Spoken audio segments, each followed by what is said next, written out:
Les cuisses de poulet vendéens remplissent de nouveau les lignes de cette usine, mais tout n'a pas toujours été si simple.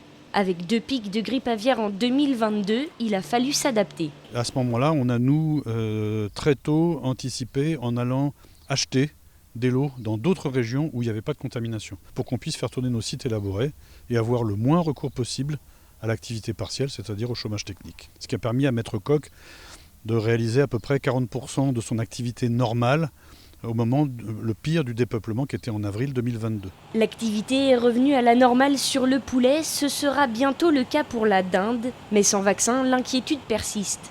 Sa mise sur le marché est annoncée pour octobre et si certaines questions restent en suspens, cet industriel l'attend avec impatience. Il faut en même temps avoir un suivi sanitaire qui est important et qui dans un premier temps coûte très cher. Donc ce financement du vaccin pose question. Donc sur lequel, là aussi, on attend des réponses de la part du ministère de l'Agriculture pour voir comment ils envisagent de répartir cette enveloppe. Ça ne nous affranchira pas de faire également de la qualité sanitaire dans les élevages. Si on travaille mal, si on contamine, on a forcément des risques de contamination supérieurs. Donc le vaccin n'est pas la seule et unique solution, mais il permet quand même de garantir une sécurité, d'autant plus que l'on a des bons échos des essais qui ont été faits. En attendant cette sécurité, la stratégie est aussi de produire moins de canards plus touchés par le virus.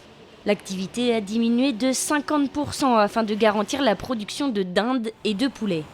L'objectif est de réintroduire de la volaille française dans les rayons, car pendant les crises, le groupe a vu ses commandes diminuer de 20 000 tonnes au profit de l'import. La nature a horreur du vide, ça c'est juste du bon sens, et qu'il est évident que dans les rayons, les chefs de rayon, s'ils n'ont pas de marchandises Maître Coq, soit ils vont commander ailleurs lorsque c'est possible, chez les Français, ou alors ils vont commander de l'import, et c'est ce qui se passe en ce moment.